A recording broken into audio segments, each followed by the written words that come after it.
I am here with the hosts from all 13 CityCast podcasts through the magic of Zoom. Hello, y'all. Hello from Nashville. So just to have a little icebreaker and so people get a sense of all your different voices, I'm asking because I'm not sure of the answer. What do you call the people of your city? Let's start in Austin. Austinites. Boiseans. Chicagoans. Washingtonians. Denverites. Houstonians. Las Vegans. Madisonians. Philadelphians or Johns. Nashvillians. Pittsburghers. Portlanders. Salt Lakers. Nashvillian was the one that surprised me there. I didn't know that. I thought you were Nashvilleites. Oh, that'd be cute, but nope. I'm David Plotz, the CEO of CityCast. As you may know, CityCast has daily local podcasts, not just in your city, but in 13 cities around the country. Our hosts are America's greatest focus group because they're the people who are on top of the most interesting and important happenings in American cities. So occasionally, we gather all of our podcast hosts together to talk about what's going on in their cities. It's a chance for us to learn from each other, to hear about creative local problem solving that might work in your hometown, and to commiserate about the stressors that are affecting most of our cities. Unaffordable housing, over-tourism, and bike lanes. Always a fight about the bike lanes. So, it's Friday, June 20th. I'm David Plotz. And here's what the entire country is talking about.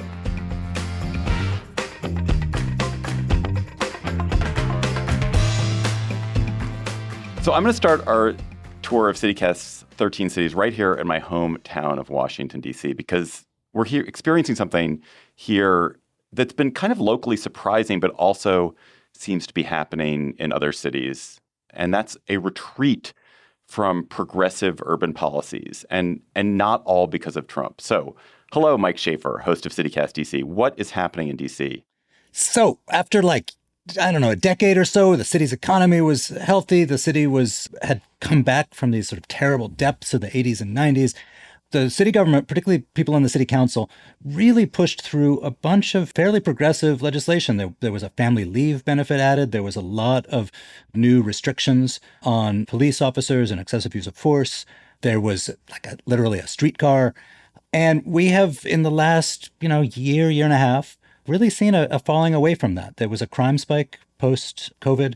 The mayor of the city, who's kind of a more Bloomberg kind of figure, a much more moderate person, she had always been skeptical of some of the policing reforms, and the sort of progressive bloc really lost out in that one. They looked pretty bad because they looked fairly unsympathetic to people, particularly in poor neighborhoods, who had been victims of crime. And then since the Trump administration has come in, because it is a real crisis for the biggest industry of the city, like lots and lots of people losing jobs in government, and all the attendant worries about the local economy, she's managed to push through a lot of stuff that's sort of really quite clearly pro-business legislation, taking away a lot of the green initiatives or seeking to take them away. And I think she's got a strong hand in this, pushing through a stadium that at a different point might have been called a giveaway to rich people. When I first started covering Washington, it was sort of the tail end of the strident government of the 70s and 80s.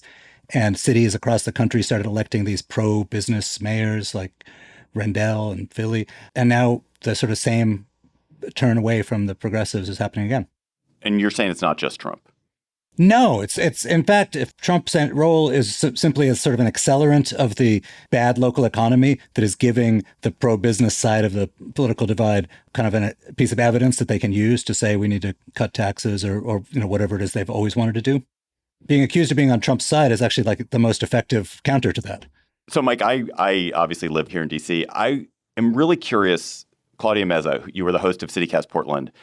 The topic you flagged, it's not exactly the same, but it's another case where you have a law that seemed like a progressive or liberal law that is being rolled back in a kind of curious way. Yeah, so something my team has been following these past few years are the ups and downs of Oregon's now oddly controversial bottle redemption bill. Since 1971, when it passed, it's been kind of a point of pride for Oregonians because it was the first bottle redemption law in the nation. And it's a very influential piece of environmental legislation. 9 other states adopted a version of that law, but Oregon consistently has the highest redemption rates, as high as 87%, because a big part of our bottle bill is that pretty much all retailers selling beverages with redeemable containers have to take empties as long as they're open. So if you're a 24-hour convenience store, you're hand counting that ish. Like empties at 3 a.m, sometimes all by yourself if you're working alone. And that's one reason why the law started causing issues these past few years, because the whole point of the law originally was to curb littering. But we all know it's now become a way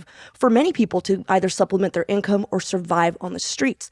Couple that with rising homeless rates, a fentanyl crisis, and our retailers were flooded at all hours. And because a hit of fentanyl costs roughly 10 cans, which someone calculated, dealers started opening up shop outside these retail establishments. It was creating so much chaos that our governor actually allowed a few of the hardest hit stores downtown to stop accepting cans altogether. So this year, Oregon lawmakers approved key changes to our bottle bill, which include allowing for alternative redemption sites, which we didn't have before. Like we had like a handful of official bottle drops because everybody was accepting them. So now they're like, we should probably get more of these, including mobile sites such as trucks that travel to different neighborhoods. Nonprofits can now run them, and stores can now finally refuse to accept bottle returns after 8 p.m. So when you're saying, David, like, oh, so much change, they're just like, can you not come at 4 a.m? So there's that. And now they can refuse hand counting after 6 if they're located near one of these new alternative sites. So they're hoping this relieves the pressure on retailers, particularly downtown. And there's so much more, but that's basically the gist. But the bill seems like a happy compromise because many retail organizations were calling for the death of the bottle bill. Claudia, this is Megan in Pittsburgh. I have not recovered from the valuation for fentanyl to cans. Like that equation.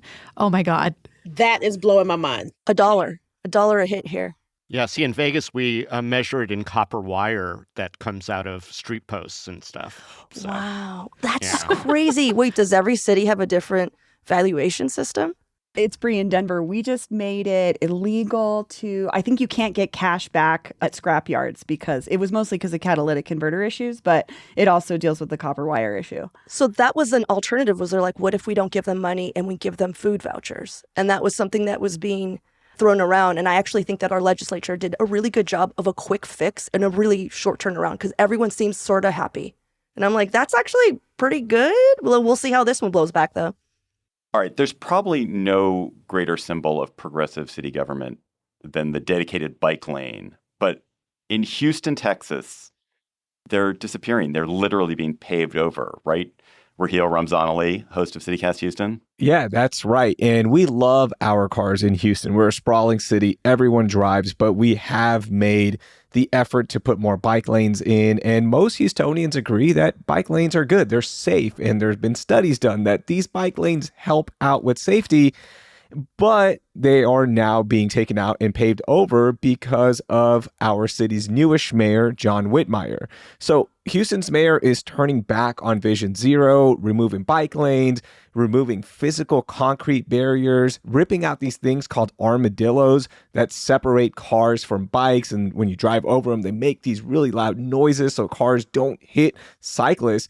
And he's doing this while the city is struggling with its budget. Like, it is bad right now. The city has spent millions of dollars on these projects already, and now they are just straight up taking them out without any input from any stakeholders. And it's a move that is seemingly driven by Mayor Whitmire and his inner circle who just don't like bike lanes. And it's gotten so bad, y'all, that bikers here are holding funerals by lanes that have been removed. There have been protests around the city. But here's the kicker. In a bizarre move, Mayor Whitmire thought it would be a good idea to speak at our annual Tour de Houston bike race. And guess what happened? He got booed relentlessly. How about some heads up awareness here? It is so crazy what is happening here when one man just decides, like, that's it. We're done. And it's obviously important because of the safety aspect. But what does it mean when a city literally just paves over its safety improvements because of one man? Are there actually people who bike in Houston? Yeah, there That was are. going to be my question. Yeah, surprisingly, there are a lot of people who bike from the wards, from the outside wards. That's what we call our neighborhoods right outside downtown, into other wards, into one of the big parks that we have, Memorial Park. You've got Herman Park. So yeah, people are using these bike lanes, not only for recreation, but also just to get to work. This is Nikki from Austin. They would burn our city down if they tried to take our bike lanes. I know. We are so serious about our bike lanes. I mean, like, this is kind of blowing my mind a little bit, honestly. Yeah, this is Bianca in Madison, and we're regularly named like one of the most bikeable cities in the country. And I will say that there are just as many haters of bikers as there are like bike folks. And I remember so many nods when you say that, Bianca. And my partner is one of them. And I'm just like, okay, we need this. But I heard from a city transportation planner that someone once called the like big bike, like the industry voice of bikes is completely taking over Madison. And it's hilarious. This is Jacoby in Chicago, and our city is trying to get more serious about adding bike lanes, as over the last few years, and opposite of Madison, we have not been rated as one of the most bike friendly. And as somebody who bikes a lot around the city, whether I'm using Divvies or my own, Divvy is our sort of local bike program, or my own, I am seeing the growth of more protected bike lanes, but we have such aldermanic control where like each neighborhood ward boss is able to control at what pace bike lanes get put up. So our maps are so inconsistent across the city. And as you all may have heard, the Trump administration and the Department of Transportation is trying to cut off funding for expanded bike lanes across the country. So our small little expansion may be slowing down. This is Lindsay from Boise. That is so wild to me that a progressive area is rolling that back, because as somebody who lives in an incredibly red state, we are doing the opposite. We've had so many fatalities of pedestrians and bikers that we are finding ways to protect them because we are not a biker pedestrian friendly area. So it's wild to me that a progressive area like Houston is rolling that back when we're doing the opposite as a very conservative red area. Lindsay, you know about the Idaho stop, this famous term? The Idaho pioneered this idea that bikers should not have to stop at stop signs and red lights, as they can treat them as sort of yields. And it's called the Idaho stop. So you guys are we famous. recently talked about it because it can be good and it can also be really terrible. So that's a very controversial topic in Boise. I know you guys. We could talk about bike. Maybe we should just do a bike lane. We really should. We should do a bike lane episode. Yeah, we should. I've been holding back in Portland just because I don't want to take it over. All right, listeners, we're going to schedule a full bike lane all hosts episode one day. All right, but there's not just bike lanes. Bike lanes are not the only things that people are trying to do to make their cities better. I want to talk about some other creative but sometimes super divisive ideas for making cities awesomer. So I want to start with David Figler in Las Vegas, where everyone, except possibly David Figler, is excited about a plan to take a bunch of federal land and allow people to build houses on it. Not everyone. Okay, David, let's talk about sprawl and development.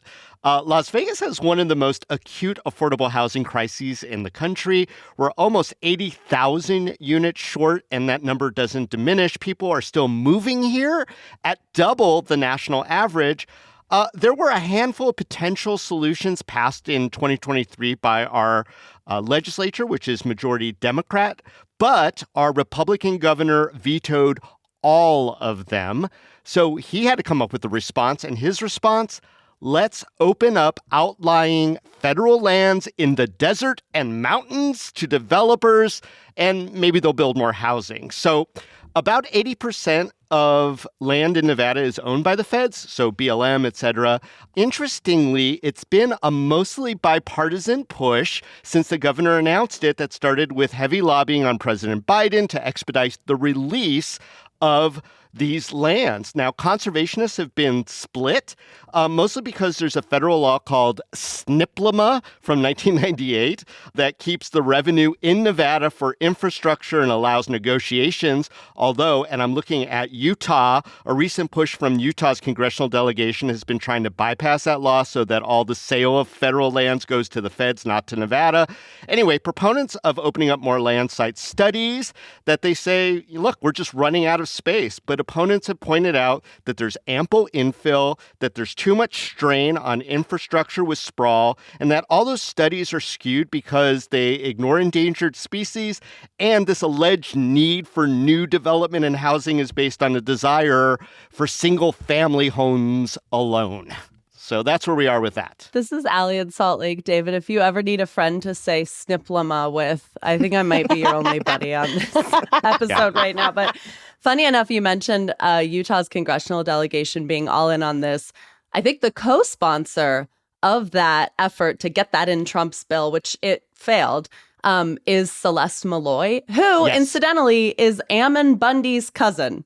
Ammon Bundy, if you're unfamiliar, yes, armed, anti-federal government, anti-public land.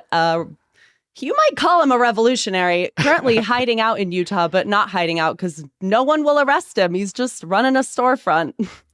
There you go. This is Lindsay from Boise. He also ran for governor of Idaho and got more than 100,000 votes here. So, and they also stormed buildings in Oregon. So I was about to say, I don't want to bring it back to Portland, but we knew him when?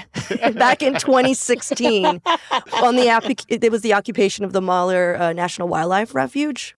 Not to stand up for sprawl, but like, look, everyone, there's an overwhelming amount of support in your state. Like everything I've ever seen in Las Vegas is it's sprawl. Like people seems to like it. That's why they moved to Las Vegas so they can sprawl out there. Like why stop it now? Like, I mean, man, why not let people have the houses that they want to have in the desert?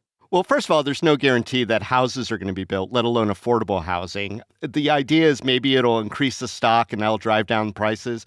But like, bottom line, it's the desert, David. I mean, if you want to have a mountain lion sort of doing a confab with your shih tzu in the back porch, go for it. But there's also this immense infrastructure cost that people are not talking about to, A, take over lands that the federal government has been stewarding for all these years on their dime, but also, like, when you build a community out in the middle of nowhere, you have to build firehouses and roads. There is energy that is expended for the precious water to go out that way. I mean, there's so much that is not talked about. And also single-family homes. Come on. Yeah, David.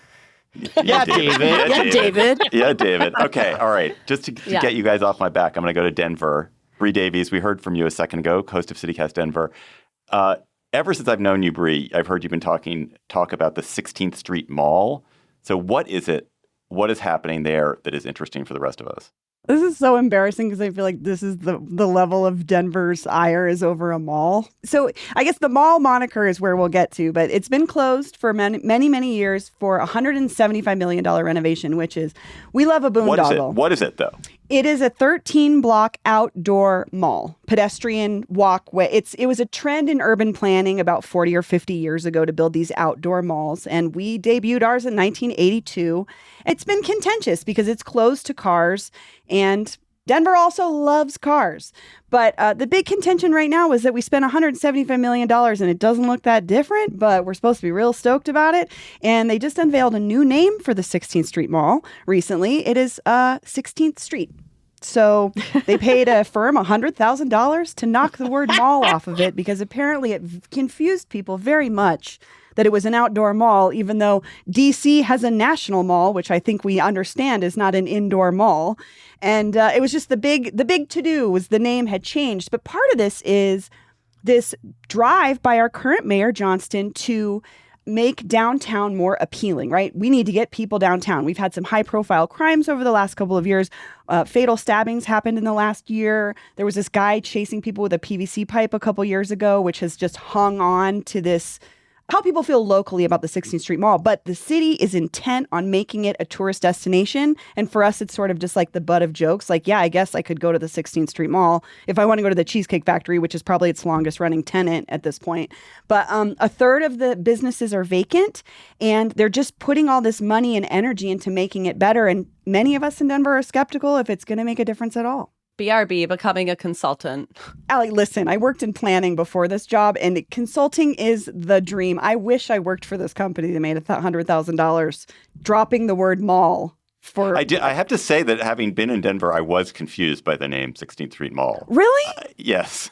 Okay. So, I mean, you're proving their point. I guess to me, it's like Denver loves a colloquial marker for how long you've been here. So now if you call it the 16th Street Mall, we know that you've been here long enough to have called it that. And we have a lot of things that we refuse to call by their names. And I am one of those people that will never stop calling it a mall. But listen, this is Mike from DC. I hate to be sympathetic to a boondoggler, but you worked in planning. Isn't like, at least for us, the lack of people coming downtown because some people work from home now is viewed as like an economic crisis. We don't have a wage tax here, so people like if they're not spending money on lunch and stuff, it's real bad for schools and everything else. So is this like part of a scheme to try to lure more people downtown? It's 100% the scheme, because also we have this crazy vacancy rate in office buildings downtown. But in some of our other sort of office building-y areas, like we have an area called Cherry Creek, their offices are booming. People don't want to be downtown. But I think the big thing right now is there's no housing options downtown. And this idea to convert office buildings, which we talked about with my old boss on a former show, it's almost impossible to turn some of these 70s and 80s buildings into housing. So it remains to be seen if this mall is going to be the solution. So I want to go to Austin. Nikki Devon, we heard from you already, the host of CityCast Austin. Whenever I go to Austin, I'm amazed at the amount of traffic and the spaghettiness of your highways. But it sounds like you all have a plan to change that. I mean, maybe. Yeah, we could call it a plan. So I-35, Interstate 35 is the highway that divides Austin, and it's getting this huge facelift that will take a lot of the highway underground. And the city just approved spending $104 million to build support structures that would make it possible to build 4 parks over the underground parts of the interstate at some point in the future. But the city is also facing a $33 million deficit this year because sales tax and property taxes aren't coming in as high as expected. So the question everybody is asking is, do we really need parks over the highway? And especially since there's not technically actually parks. They're not even parks yet. We're just giving money for support structures in case we want to build these parks in the future at some point. And it's complicated because the highway was created to segregate. Like, it was created to keep Black people out of the West Side. And now the East Side is heavily gentrified. And so all of a sudden there's talk of connection and bridging the gap and, making things better in the city. It's already being done in Dallas. Dallas has Kyle Warren Park, and it's generated like $660 million in tax revenue since its creation in 2014. So like some Austinites are like, okay, maybe this is a good idea. Maybe Cap and Stitch will work. And it can usher in this new era and make Austin a better place to live and also create revenue. But then a lot of people are like, but we ain't got that money. Where we getting this money from? Because we are in a deficit. So yeah, that's what's going on for us. Nikki, this is Raheel from Houston. I lived in Austin. It's my second favorite city in Texas. I went to UT, so I know exactly what's happening. It's crazy, but maybe in Dallas it works, but in Austin there are so many other beautiful parks and just more fun parks. I cannot believe who's gonna we have a bunch of CityCast hosts who are being like, no, let's not bury a highway and let's not have a park. Bury the highway, but why are we David, building a park? We have so many parks. We have so much green space. We have so many parks. I love it. It's my favorite part of our city, but come on now. This is Bree in Denver. We did the same thing, and I find it terrifying. I don't want to be on a park over a highway where we watch people's cars catch on fire. This happened it's the same situation. It's a segregated neighborhood that we promised we weren't going to do this to anymore, and then we expanded the highway, and eminent domain, a family lost their homes 2 different times in eminent domain because of the situation. Wow. So I'm not a fan either. Yeah, Bianca and Madison here. All I hear is segregation, but make it beautiful. Exactly. Yes, Bianca. Yes. That's exactly it.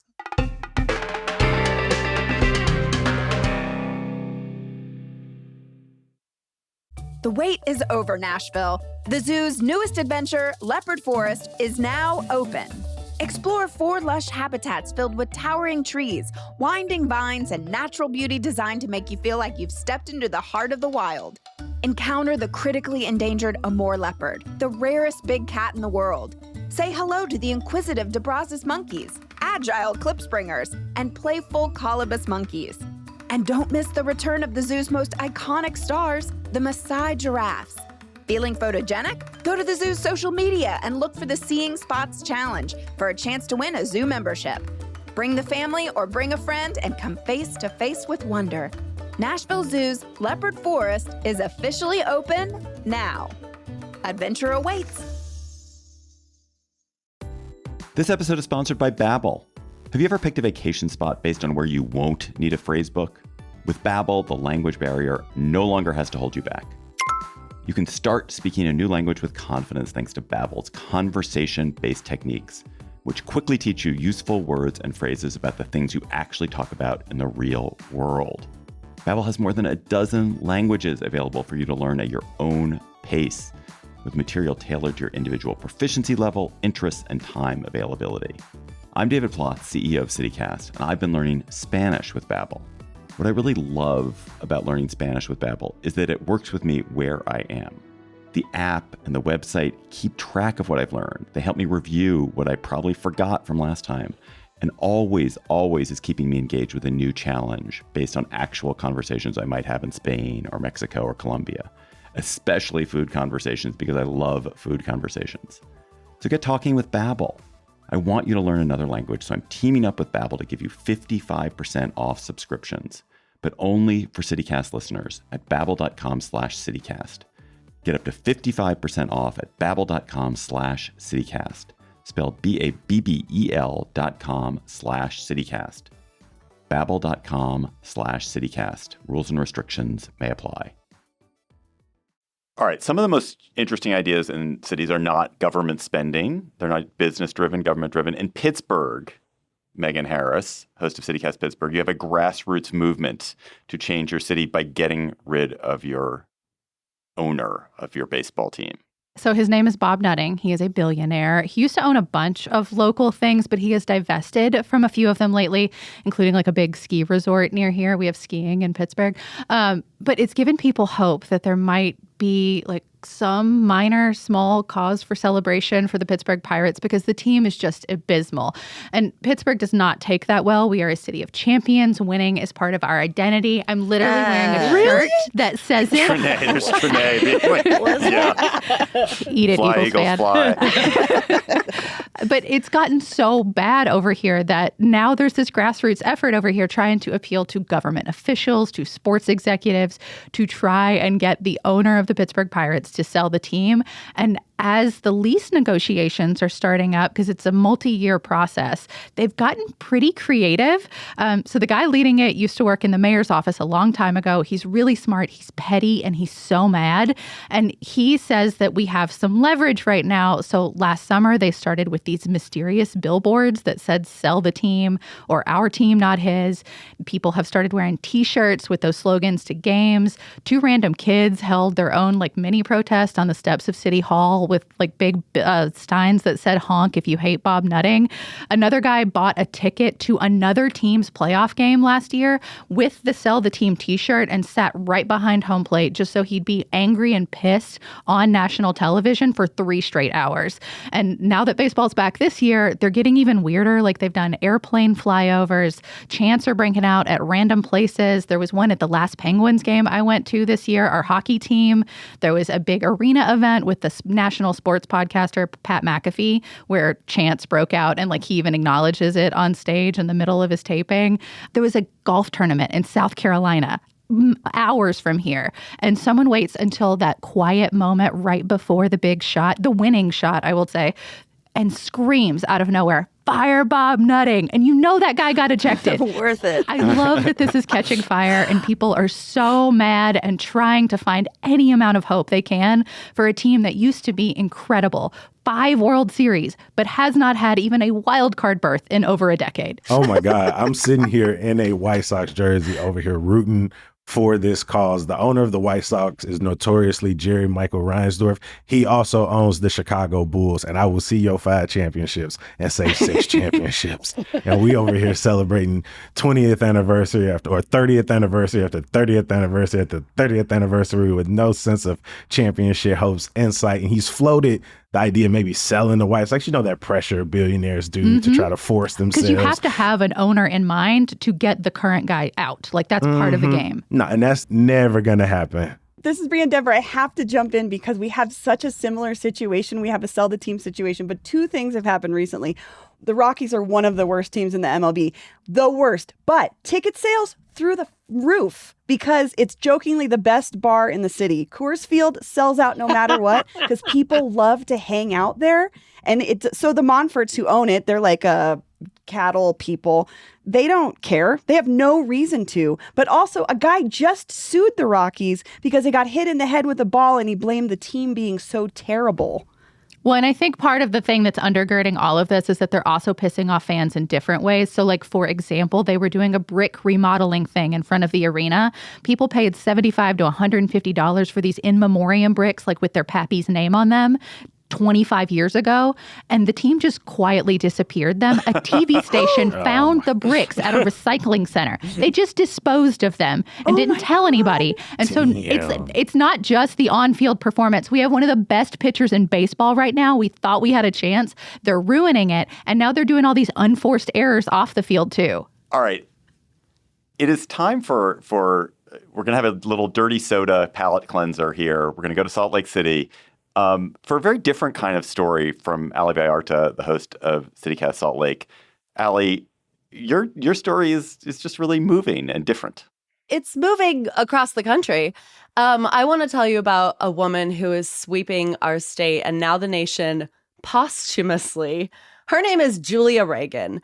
And though she has been described throughout her life as painfully shy, her grieving husband has put up 60 billboards around Utah and 300 outside of Utah because he is the billboard patriarch. Reagan Outdoor Advertising is the company, commemorating her life. They feature her face, a photo of her, and they say, "In loving memory of Julia Reagan." And I cannot underplay how much this woman has become the matriarch of our state. And these went up last summer, so they perfectly timed with Charlie XCX's I'm So Julia. That was, of course, the calling card. It still is here. She is in Iowa. She's in Nevada. She is in Indiana. I actually had a friend who was in Mankato, Minnesota recently and was like, oh, my God, guess who's here? It's Julia. So the thing about this that's interesting is when these first went up, I think we all found it to be curious and maybe a little suspicious. Who is this woman? Why is she everywhere? And we learned about their love, and it's sweet. This is a grieving husband who has the power to make sure that he can see his wife's face everywhere, and he did it. And they were supposed to be up for 2 months, and I think we all thought that they stayed up because Bill just loved seeing Julia become monoculture in their home. And then they filed a wrongful death lawsuit against the University of Utah Hospital, which was responsible for caring for Julia before she died. And the lawsuit alleges that she was not being checked on enough. And the state started to pivot and wonder if this was a master plan, a sort of a genius way to endear her to all of us before filing this lawsuit. And now I will say, half of Utah is getting Julia Reagan tattoos and drumming up Julia Reagan Halloween costumes. And half of Utah is on Reddit being like, this is weird. This is kind of icky. She was painfully shy. How would you feel if after your death you became the subject of a lawsuit and your face was all over the country? Nikki from Austin, I just want that kind of love, to be honest. If you ain't put my face on billboards across the country, then we don't need to be together. That's it. Yeah, I was going to state this is Marie from Nashville. I'd like it to be known I would like some billboards with my face on it when I pass. But it has to be when I was in my early 20s, please. This is Raheel from Houston, and Julia hasn't made it down here, but I Googled the billboard, and this looks like it's something from Nathan For You or Arrested Development. It looks this like doesn't David look real. Lynch. It looks like David Lynch to me, honestly, when I see this. She's always in a fit. So it's a gown and pearls, a Panama jacket and a blazer. And she recently got refreshed. So now she has new photos, new outfits. Wait, hold on. She's dropping billboards like Tupac was dropping songs after his death. Mm-hmm. And they're supposed to come down, but we're told that they will come back every year in memoriam for a month. What? So, Allie, just to tie this up, do you end feeling this is sweet, or there's something slightly sour to it? Wild. I think This is wild. I've been down a lot of alleys with this. It's been a year for me and Julia. I think two things. I think one, oops, billboards work. Like every city is fighting billboard wars. And That's as much as, amazing. I mean, I briefly lived in Vermont, as much as I'd love to go the way of banning them, it seems like they work. And so there's that. And then the other thing is, I just think grief is maddening. And that's the piece of this story that's like really touching is whether you like the billboards or not, I think we've all grieved before. And like grief makes you kind of crazy.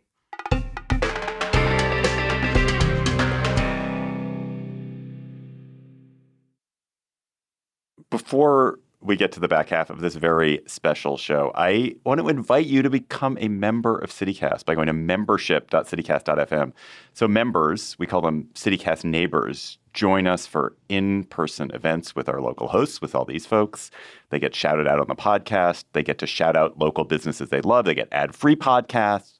They get a special look-ahead events email, and all that's all just for $10 a month. And mostly you will get to support a local media venture that is making your city a little bit better every day, covering truly local stories that wouldn't get covered otherwise or don't get covered otherwise, and building community.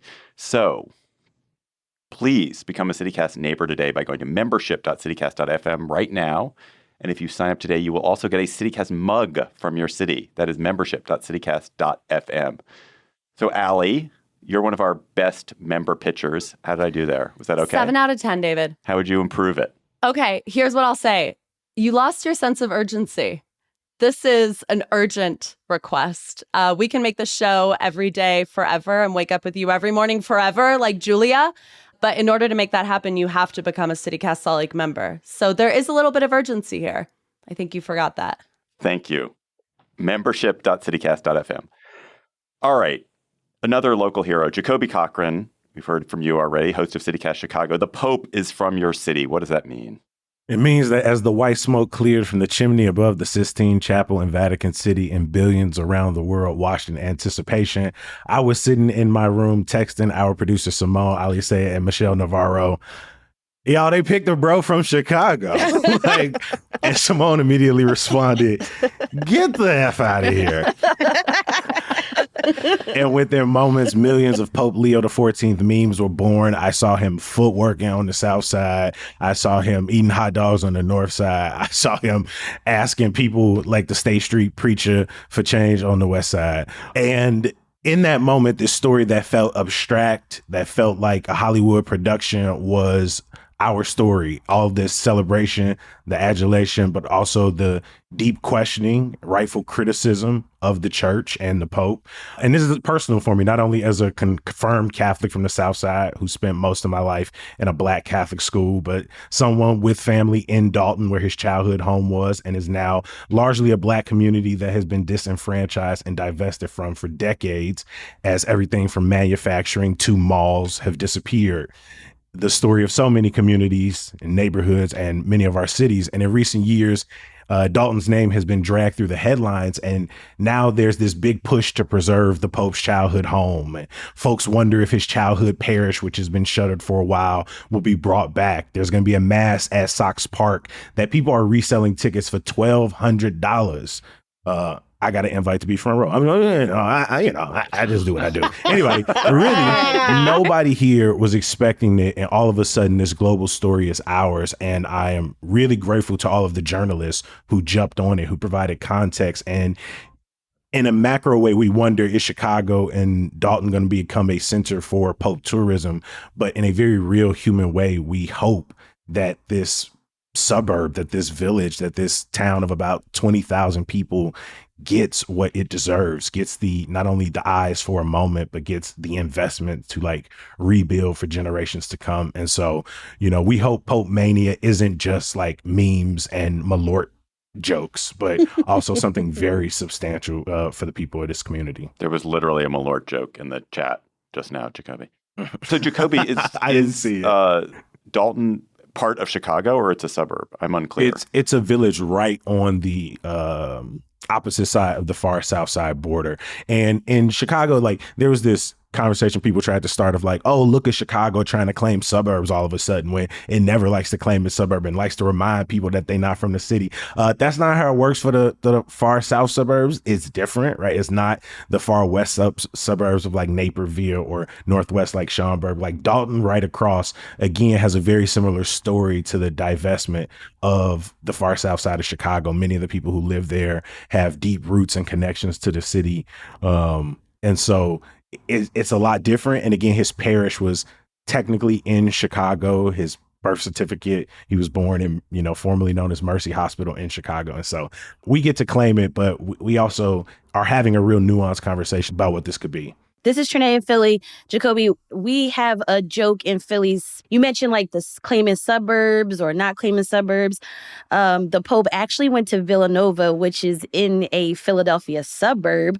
And so we've often joked like, should we claim Villanova when that school is doing well in sports?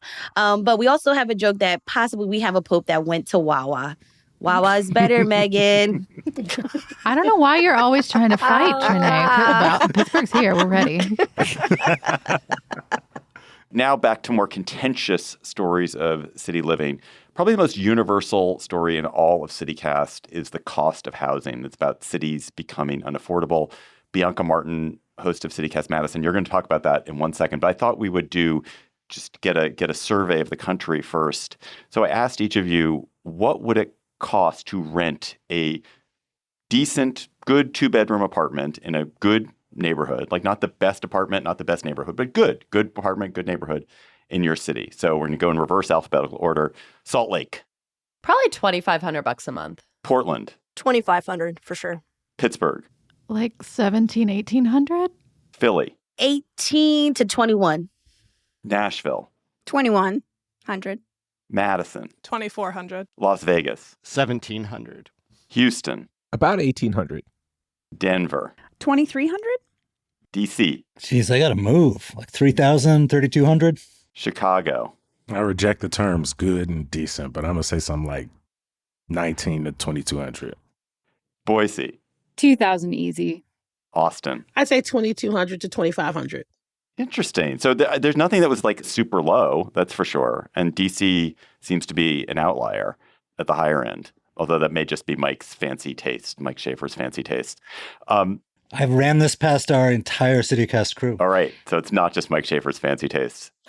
So Bianca, you wanted to start us off on this topic because it sounds like you have a situation in Madison where your own elected officials literally cannot afford to live in the city. Yes, Madison is in a housing crisis. And this year's spring election, it wasn't just residents raising the flag about their housing costs. It literally was elected officials being priced out. So the rent is too damn high, even for local officials. So the backstory, one Dane County supervisor whose district was downtown Madison resigned this spring, prompting a special election that's actually happened this week because she couldn't afford to live downtown. And then one Madison Common Council member who's famous for being Madison's first openly transgender alder also suspended her spring campaign, to much ado, because she couldn't find affordable housing on the east side. And you have to live in your district. So that alder was nonetheless, this is kind of spicy, still elected to her seat because her name couldn't be removed from the ticket legally, which was wild. So she ultimately accepted the role. But the bigger question here is, what does it mean when housing costs are affecting who can even represent you, right? So Madison's predicament is not a secret. I'm sure a lot of y'all's cities are facing the same thing. We're an attractive place. It's a university town. We're designated kind of like a climate change haven with a pretty high standard of living. But we are rapidly growing in population, and construction just simply has not kept up with population growth. That will continue to be a challenge, too, considering Madison is projected to grow by nearly 40% over the next 25 years. So the city is very aware of this issue and stepping in to ensure that we're creating more supply and building density. But in the meantime, the character of the city and residents' rent and future living here is at stake. This is Lindsay from Boise. Bianca, I'm curious. An issue we're facing here is that so many people moved from places like Seattle and Southern California to Boise, and that just raised prices astronomically. Is this an issue where you just don't have enough housing, or have people from other places with higher price points really driven up prices there? We definitely just don't have enough housing. That's for sure. I think that we kind of got behind the ball when there wasn't a housing crisis.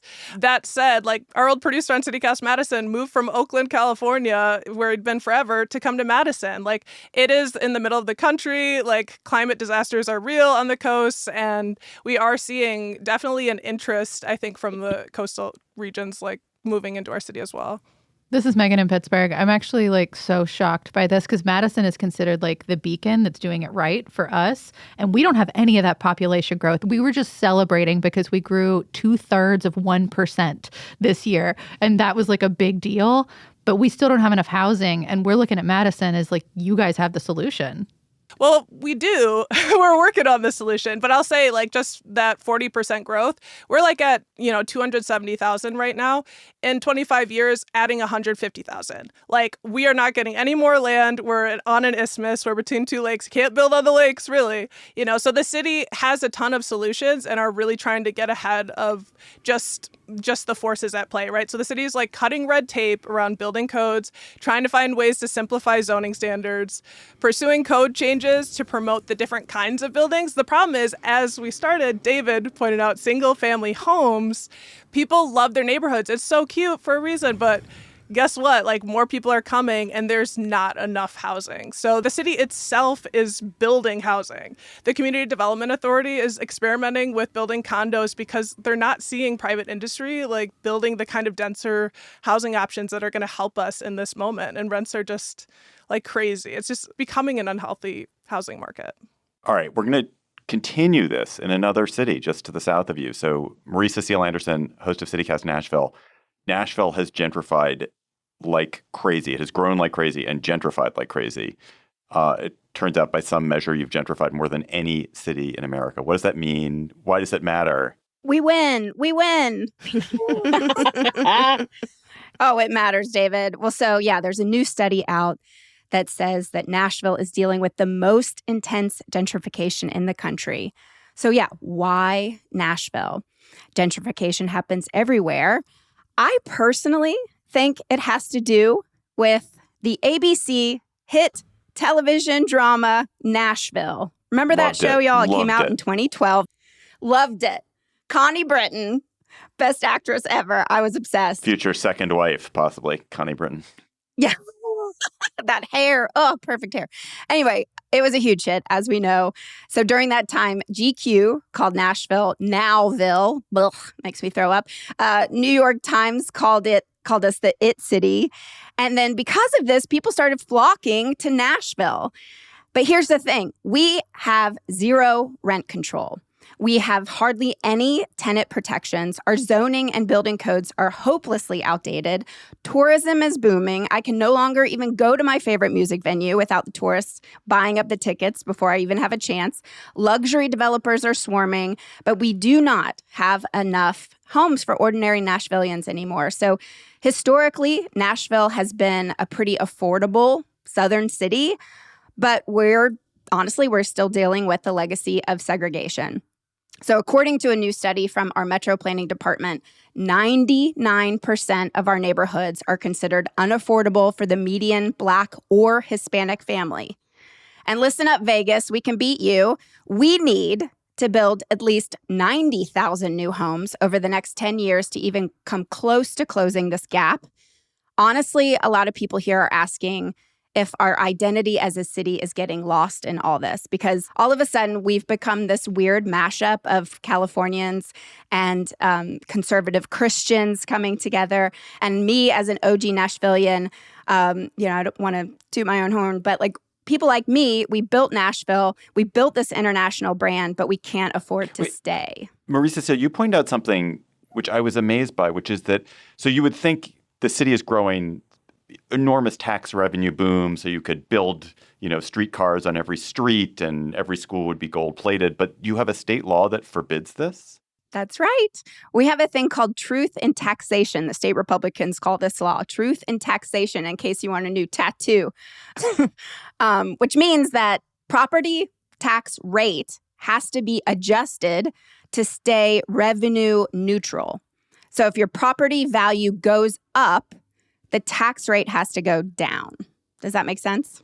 And so all this new growth does not give the city any more money. Nope, we're not seeing it. That's messed up. Yeah. All right, we have just a couple more cities to hit. And I want to talk about another theme that we hear from all of you, or from many of you, especially from our cities that are in redder states. You touched on this a little bit, Marie Cecile, but I want to go to Boise, to Lindsay Van Allen, host of CityCast Boise, where you also have fights with your Republican legislators who oversee the state. And it sounds like you all just had an interesting fight over the pride flag. Yeah, David. These days, it feels incredibly rare for a blue city in a red state to actually win a culture war, but Boise may have just pulled it off. Earlier this year, Idaho's Republican-controlled legislature passed a law banning non-official U.S., state, or city flags from being flown at public buildings. And this law was specifically created to target the city of Boise, who has been flying a pride flag at City Hall for over a decade. The legislator who wrote the bill added an emergency clause so that the law would be enforced as soon as it was signed into law. But they forgot to add an enforcement mechanism. So technically, there was no consequence if the city of Boise didn't comply. Boise's mayor, Mayor McLean, opted to keep the pride flag up even after the state's attorney general and the Ada County sheriff sent her a strongly worded letter. And things escalated Easter weekend when one night, far-right provocateurs scaled the flagpole at City Hall, covered the pride flag with a trash bag, and installed an Appeal to Heaven flag. The mayor herself came to City Hall on Easter morning to take down the trash bags and re-raise the pride flag. Then Boise City Council made their checkmate move.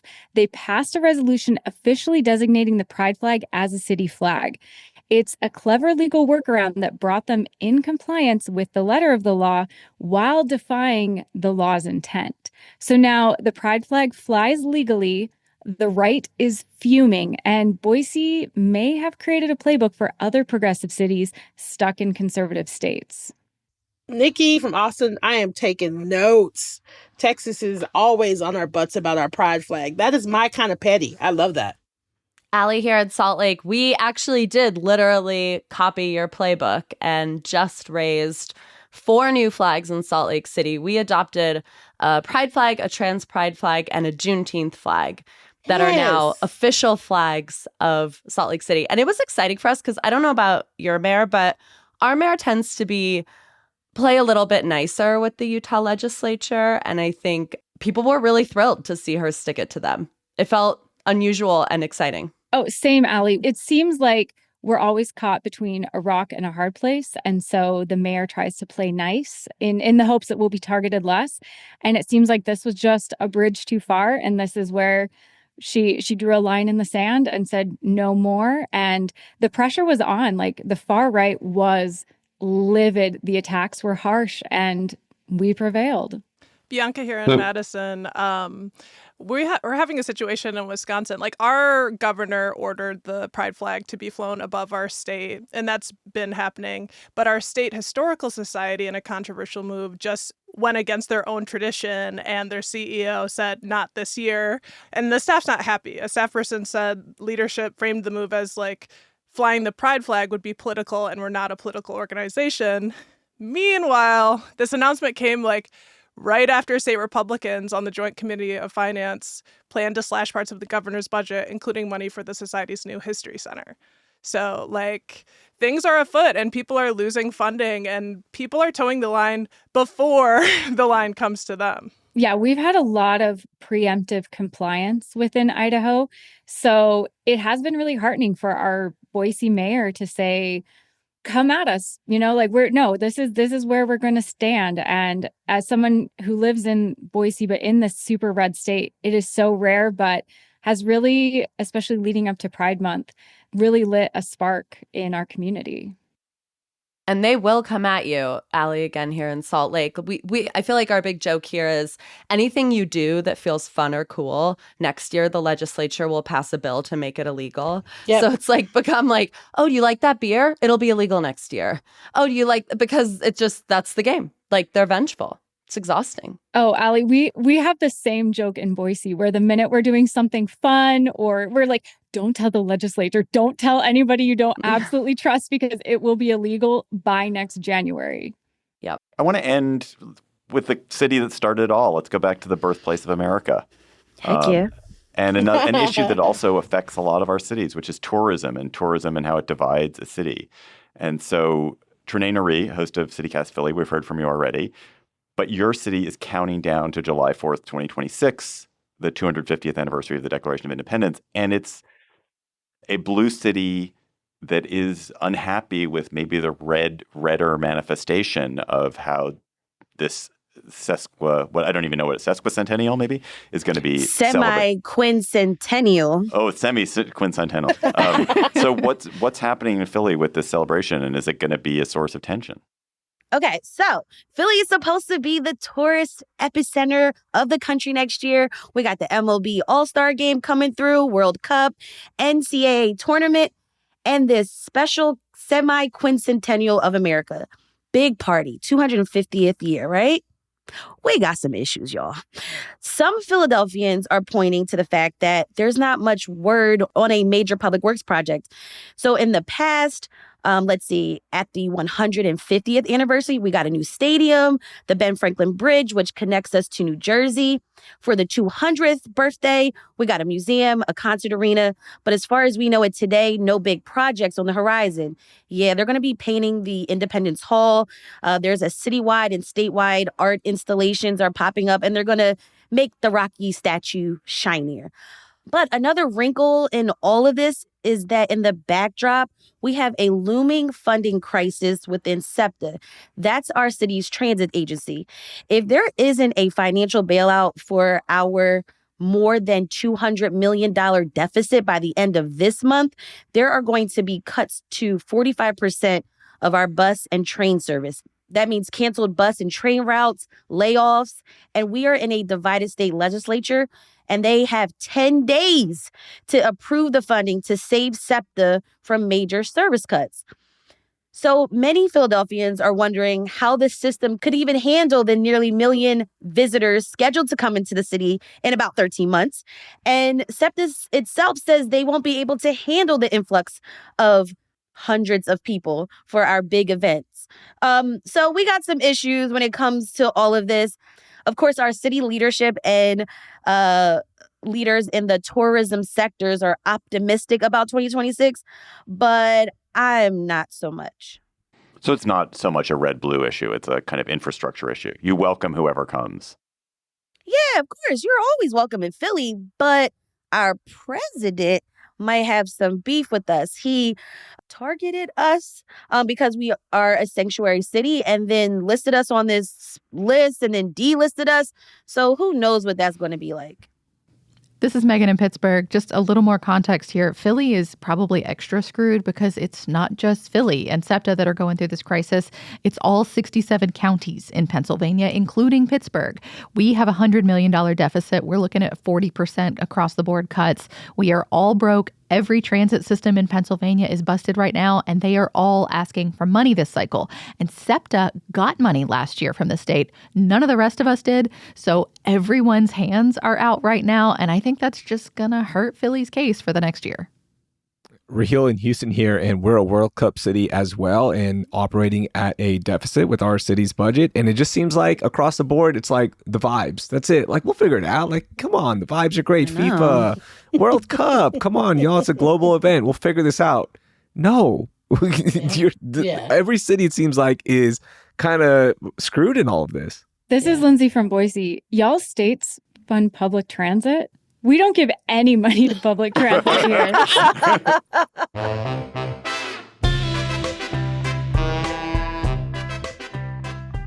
That does it for this amazing all hosts episode of CityCast.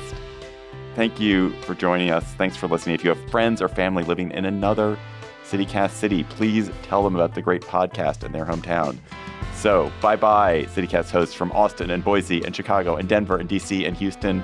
and Las Vegas and Madison, Nashville and Philly and Pittsburgh and Portland and Salt Lake and soon Seattle and the Twin Cities. See y'all later. Bye, y'all. Bye. And Boise. Bye. Bye, y'all. I said Boise.